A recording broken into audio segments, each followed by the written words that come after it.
Fala pessoal, tudo bom? Meu nome é Rodrigo Toledo. No vídeo de hoje eu vou falar um pouquinho das dificuldades que eu estou encontrando para fazer um upgrade no Mac. O que acontece? Eu acho que, como todos, né, eu tenho os meus limites financeiros para investimento em tecnologia. Por mais que eu trabalhe com isso, é aquela história, eu não sou um editor de vídeo profissional que faço, sei lá, 5, 10 edições ou edições hiper complexas todos os dias, tá? Eu faço edições simples para vídeos no YouTube e no máximo alguma coisa para Instagram, para outras redes, mas edições simples, tá? Normalmente um LumaFusion, por exemplo, me basta, ele resolve o meu problema. Eu consigo editar no celular, no iPhone com LumaFusion, por exemplo, tá? Eu consigo me virar. Mas é aquela história, você acaba ficando dependente do computador por conta de algumas pequenas coisas que acabam rodando melhor ou só rodando no computador. Como, por exemplo, no passado, agora já está começando a acertar, mas no passado importar o Carnê-Leão para o programa do imposto de renda, não era possível fazer isso online. Então, tem alguns detalhes, o próprio gerenciamento dos arquivos, ele ainda funciona melhor no Mac ou no PC com Windows, né? Então, é aquela história, né? Acaba precisando mesmo, né, sendo necessário um computador, mas o preço está muito complicado, praticamente proibitivo. Então hoje eu gostaria de mostrar, né, eu estou começando a pensar no upgrade por conta daquele problema de falta de memória RAM. Infelizmente 8 de RAM ficou um pouco justo, ficou apertado na minha máquina, e aí eu comecei a dar uma olhada aí pelo mercado para ver o que dá para fazer. Começando, obviamente, com o Mac de 14 polegadas, MacBook Pro de 14 polegadas, mas o preço, gente, é muito proibitivo, é muito complicado. Então, vou mostrar para vocês o que eu estou pensando, e aquela história, é o olhar de uma pessoa comum, uma pessoa normal. Eu não sou um editor profissional, então eu tenho minhas necessidades, óbvio, mas não é aquela coisa, preciso ter um computador da NASA para rodar minhas coisas. Não, eu edito vídeo até no celular, então mais calma, né? Tem que respirar e não comprar com coração ou colocar um dinheiro absurdo em algo que não vai trazer tanto benefício assim. Claro, um pouco mais de conforto, mas não vai trazer tanto benefício. Então vamos dar uma olhada, né, no que eu vi até agora, o que eu estou pensando e quais são os futuros aí, possíveis caminhos para seguir. Vamos nessa? Então vamos lá. Bom, pessoal, então por conta da obra no vizinho, estou aqui com o meu computador, mas no escritório da esposa. Então vamos dar uma olhada aqui nas opções que eu levantei até agora, né? E que, assim, estou pensando no que fazer. A minha máquina é essa daqui, tá? É um M1 com CPU de 8 núcleos e GPU de 8 núcleos, 512 de armazenamento, mais com 8 de RAM, tá?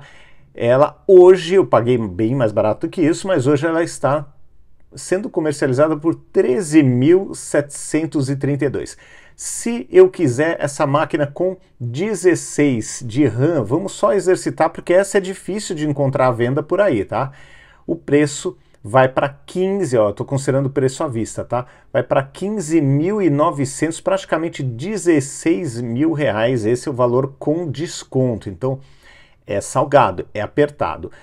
Claro, essa máquina você encontra no varejo, olha aqui, ó, encontrei uma na Fest por R$ 8.500. Encontrei uma outra aqui nas Americanas, vamos ver quanto que ela tem, 256, não é exatamente a mesma máquina, mas por 7.800, tá? Então, obviamente, dá para encontrar por menos, dá para encontrar por um preço mais baixo, mas normalmente essa de 256 que você encontra com maior facilidade. A de 512 para cima é mais complicada de achar, mas dá para encontrar um pouco mais barato, tá? Aqui, ó, 10 mil na Fast, uma outra, aqui 7.300 no Submarino, aqui 7 mil. Então, assim, você, no Carrefour, acho que era, né? Magazine Luiza 8.600, mas note que normalmente é o modelo com 256. Aqui, achei uma de 512, mas aí já pula para 10 mil. Tá mais barato, óbvio, do que na Apple, mas é caro ainda, é uma máquina cara. Então, geralmente, você encontra a de entrada, tá? Então, esse é o primeiro problema, né? Falando agora do upgrade, se eu fosse pegar o upgrade, eu conseguiria sim ficar com a de 512, porque ela tem 8 núcleos de CPU, mais 14 de GPU, e tem 16 de RAM, então seria suficiente para mim. Mas aí, gente, estamos falando de R$ 23.000 à vista. R$ 23.000 é muita grana. E vamos dar uma olhada. Essa máquina pode ser encontrada ao Mercado Livre, sei lá a procedência, nem entrei, mas R$ 17.000. Aqui, ó, R$ 19.000. Aqui outra no Mercado Livre, R$ 15.000. Então tem que tomar muito cuidado de onde você está comprando. Aqui essa é Intel, a que apareceu não é a máquina que eu preciso. Aqui tem muito de 13 misturando, tá vendo? Então assim, não é uma máquina tão simples de encontrar, tá? Então aqui o preço na Apple é altíssimo, né? R$ 25.000. Preço na iPlace um pouco mais baixo, 24.200. Mercado Livre tem ela uma bem mais potente, né? Mas por 22.000. Kabum 20.000, também bem mais potente. Tem essa loja que eu juro que aparece preço muito bom, mas não sei, eu não tenho muita confiança, eu fico um pouco de receio, tem que ver se alguém já comprou lá.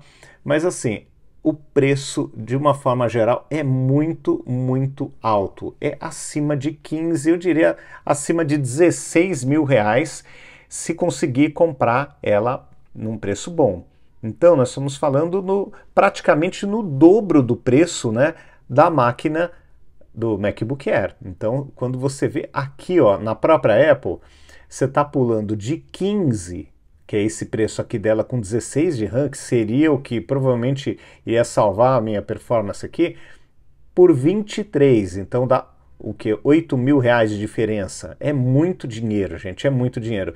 E aí, quando você fala do de 14, aqui, ó, nós saímos de 23, conseguimos comprar aqui por uns 15, 14, R$ 15.000, Mercado Livre, mas ainda assim nós temos praticamente os mesmos R$ 8.000, aí mais ou menos, de diferença. Então, gente, é muito dinheiro, é muito dinheiro. E aí, qual é a saída? O que fazer para resolver esse problema? Considerando que eu uso computadores e todo o ecossistema da Apple, então para mim é difícil sair disso, né?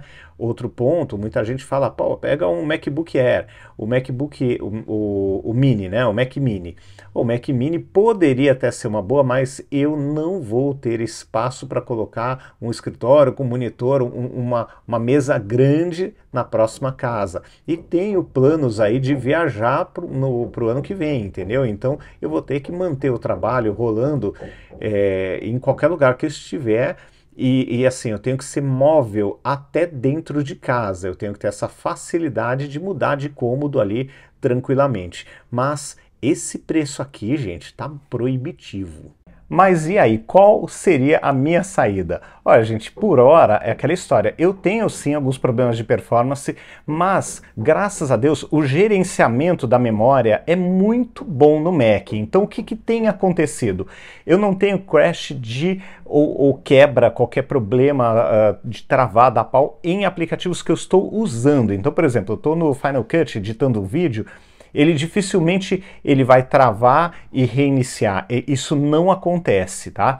O que tem acontecido? Quando eu estou usando, por exemplo, o gerenciador de arquivos, quando eu clico na barra de espaço para ter o preview não aparece. Eu tenho que reiniciar o Finder para o preview aparecer. Esse é o primeiro problema que tem aparecido. Segundo problema, o Final Cut dá o crash quando, por exemplo, eu esqueço ele aberto, eu termino de editar, já fiz a exportação, ele concluiu com sucesso a exportação, mas por qualquer motivo ali de bobeira minha, eu estou usando, por exemplo, o Google Chrome ou o Safari e deixo ele aberto, mas em segundo plano. E aí, neste momento, tem acontecido, não é frequente, sei lá, é uma vez cada 3, 4 dias ou mais, né? Acontece de uma vez por semana, dá para dizer, né? Acontece dele fechar automaticamente. Então, o sistema derruba o Final Cut. Acredito eu, porque ele entende que ele está em segundo plano, ele já concluiu a tarefa e está lá só roubando o recurso, então o sistema derruba. Acredito eu, tá? Não deveria acontecer, mas acontece. Normalmente nesse Mac, quando eu olho no Clean My Mac, eu trabalho com a RAM no máximo, ali em praticamente o tempo inteiro. Mas uma curiosidade, quando eu uso o LumaFusion, eu fico com 2 ou 3 GB pelo menos de RAM sobrando. Isso é muito bom, né? E aí, com certeza, isso me dá mais conforto. Claro que não dá para comparar LumaFusion com Final Cut, mas para o meu uso, que é um uso mais básico, mais simples, e eu acho que é o uso de muita gente, eu acho que é mais do que suficiente. Então aquela história, de repente um pequeno ajuste na minha forma de usar o computador vai fazer com que eu consiga ficar com ele mais tempo, pelo menos até ter condição de viajar para trocar, mesmo pagando impostos de importação, acaba saindo mais barato, ainda mais agora que a cota subiu para $1.000. Então eu vou comprar uma máquina, sei lá, de $2.000, tem que fazer a conta. Aí o que passa você paga 50% se você declarar.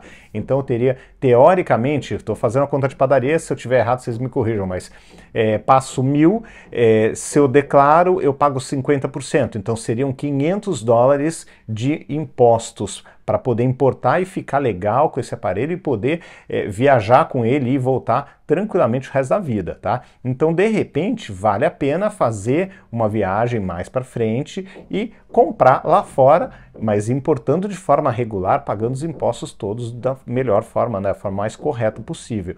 Então, estou pensando em fazer isso e por hora me resta só, de repente, usar o LumaFusion, usar mais o Safari do que o Chrome, fazer alguns pequenos ajustes na minha utilização para que eu consiga ficar mais tranquilo. Mas aquela história, gente, eu abuso da máquina, eu uso o Chrome com 15 abas abertas, 20 abas abertas. Ah, mas por que você faz isso? Tem necessidade?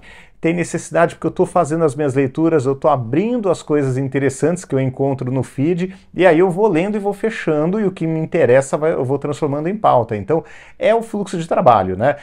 Daria para fazer algum pequeno ajuste? Daria. De repente eu vou marcando ali no Feedly e depois eu leio um por um? Poderia ser feito também. Então, cabe ajuste, não é uma coisa assim de desespero, de preciso trocar de máquina, mas o que eu percebi é que dificilmente eu vou trocar essa máquina aqui no Brasil, porque vai ser muito complicado fazer essa troca e sem gastar um mar, não é nem um rio de dinheiro, né? Vai ser muito caro mesmo. Então o negócio é juntar o dinheirinho, comprar um pouquinho de dólar aí que der, né, por mês, aí no ano que vem, quando der para viajar, aí fazer uma viagem para o exterior, aí sim eu faço a compra, recolho os meus impostos direitinho para não ter encheção de saco, que encheção de saco não tem preço, né, gente? Não tem encheção, é uma maravilha, e sigo a vida com a máquina nova, mas por hora o negócio é empurrar mais um pouquinho. Uma coisa que eu considero nessa troca é, dependendo do processador, trocar por uma máquina com 16, um Air, no modelo novo, que deve vir já todo reestilizado, a parte de fora tal, a casca nova, né, até com cores novas, pelo que estão dizendo os rumores, né, e de repente trocar por um Air, mas com 512 e 16 de RAM para fazer o negócio direitinho. Pode ser, se a diferença lá fora estiver grande entre essa máquina com 16, o novo Air, né, quando sair, e o de 14, o Pro de 14 polegadas, pode ser que eu acabe optando pelo Air, por um motivo, entre outros motivos, né?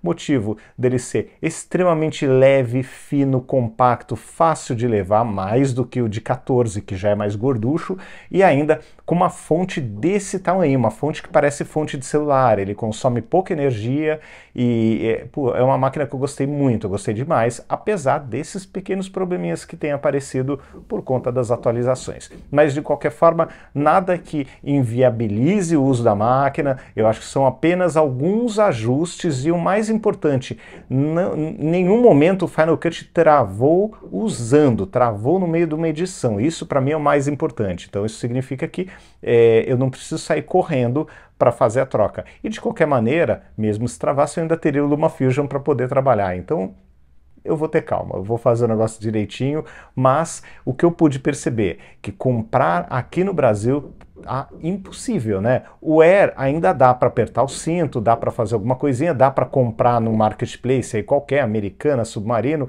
e aí você sai de 10, 12 mil e cai ali pelo menos para uns 8 mil, então dá para fazer negócio encontrando boas máquinas, né, da Apple com preço justo e com nota fiscal tudo bonitinho, dá para fazer, mas o de 14 tá difícil, gente. 14 mil ali é complicado, é muito dinheiro e assim, não justifica. Esses pequenos problemas que eu estou passando não são suficientes na minha cabeça para justificar a troca. Eu prefiro trabalhar com um programa mais simples, trabalhar de uma forma mais leve, de repente com o LumaFusion, adotar o LumaFusion em definitivo como meu aplicativo, que aí eu posso editar o tempo inteiro, aonde eu quiser, seja no Mac, seja no iPad, ou seja até no iPhone, na rua. Então, de repente, eu prefiro assumir um aplicativo que exija menos da máquina do que ter que colocar 10 mil reais, 15 mil reais para comprar uma máquina nova. Mas vamos com calma e vamos ver o que acontece aí no decorrer dos próximos meses, tá bom? Então é isso, pessoal. Um grande abraço para vocês, até o próximo vídeo. Tchau, tchau.